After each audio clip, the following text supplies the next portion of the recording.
리포트 브리프입니다. 개장 전에 중요한 리포트들 함께 살펴보겠습니다. 오늘의 첫 번째 종목은 KB금융이고요. 하나증권 리포트입니다. 지금 순이자 마진이 상승 추세가 지속되고 있는 가운데 지배구조의 불확실성까지 해소해 나갔는데요. 최근에 요구 불예금이 큰 폭으로 증가하고 있습니다. 지난해 하반기에 조달했던 고금리 정기예금의 리프라이싱 효과도 시장에 반영되고 있고요. 시중금리에 따라서 대출금리도 올라가며 3분기에도 순이자 마진은 증가하는 추세로 갈 것이라고 보고 있습니다. 사실 다른 대형 금융지주사들은 연간 순이자 마진이 지난해와 비슷하거나 소폭 하락할 것으로 보이고 있지만 KB금융의 경우에는 무려 11bp나 상승할 것으로 보이는데요. 이렇게 독보적인 마진 관리 능력을 보여주고 있습니다. 여기에 대출 성장률도 1.5% 수준에 달해서 양호하고요. 대출 성장세가 양호한 속에서 가계대출의 역성장도 이제는 벗어날 것으로 예상이 되고 있습니다.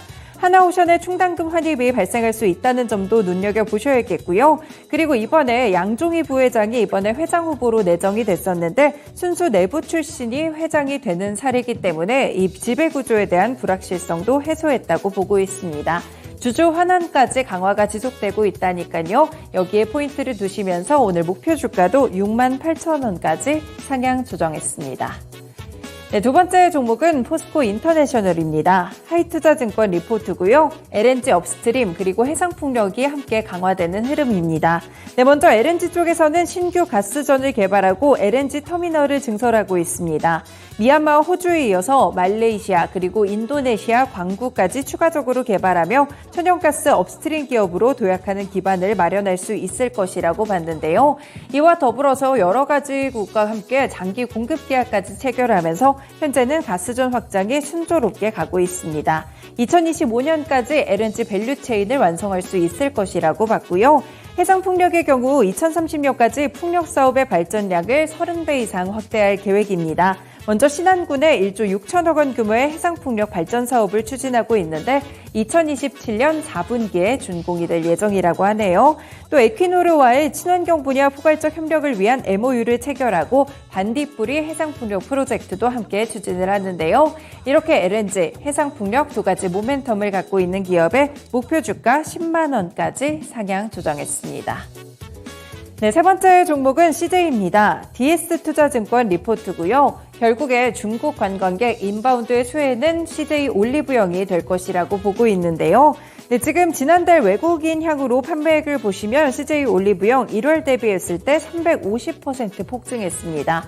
매달 신기록을 갱신하는 모습이고요. 현재 외국인의 매출 비중이 기존 5%에서 10%까지 큰 폭으로 확대됐고요. 중국의 단체 관광객이 본격적으로 재개되면 이 비중은 더욱더 높아질 것이라고 평가합니다. 우수한 큐레이션 역량을 바탕으로 하고 있고 온라인의 매출 성장까지 이어지는데요.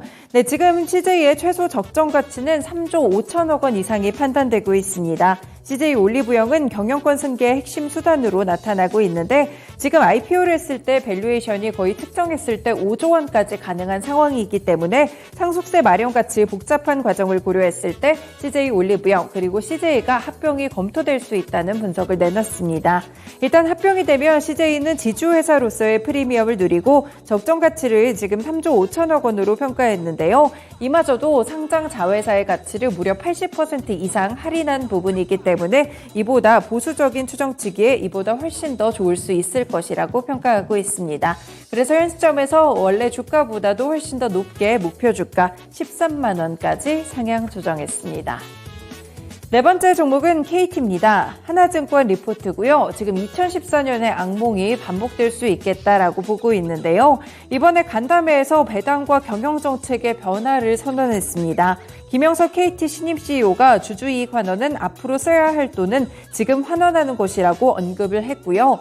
김영진 CFO의 경우에도 신임 이사회 승인을 통해 적절한 주주 환원 정책을 공개할 기회가 있을 것이라고 설명했습니다. 장기적으로 KT의 체질을 강화하기는 하겠지만 이 대신에 배당 정책을 바꾼다는 것으로 보이고요. 배당 감축 가능성 때문에 투자자들이 우려를 표할 가능성이 있다고 보고 있습니다. 사실 지난 2014년에도 황창규 회장이 취임했을 당시 실적은 올랐지만 고통분담으로 인해 주가는 급락 이후 지지부진한 흐름을 이어갔는데요. 주가가 하락하는 가운데 주주들의 성격이 기존에는 이제 배당 중심의 이런 성향에서부터 ICT의 가치를 보고 투자하는 투자자들의 성격이 달라질 가능성을 보고 있습니다. 그래서 연말까지는 리스크 회피에 치중할 필요성이 있다고 봤고요. 현재 시점에서 목표 주가도 33,000원으로 투자 의견도 중립으로 하향 조정했습니다. 마지막 종목은 주성 엔지니어링입니다. BNK투자증권 리포트고요. 반도체 포트폴리오의 주성 엔지니어링은 필수다라고 보고 있는데요. 일단 미세 공정이 고도화되면서 ALD 장비의 수요가 증가하고 있습니다. 특히나 커패시터 정전 용량을 높이기 위해서는 신물질인 하이K가 필요한데요.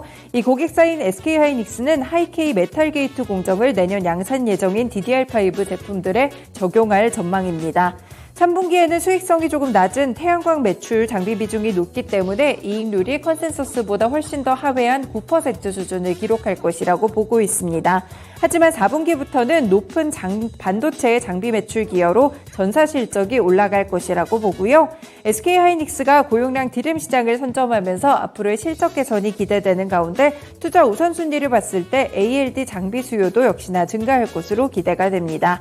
그리고 비메모리 반도체나 태양광 신장비 테스트 결과에 따라서 내후년까지 이 부분에서 매출이 가시화될 수도 있겠고요. 현재 시점에서는 목표 주가 34,000원을 신규로 제시했습니다. 네, 오늘도 이렇게 개장 전에 리포트 5가지 분석해봤습니다. 리포트 브리프였습니다.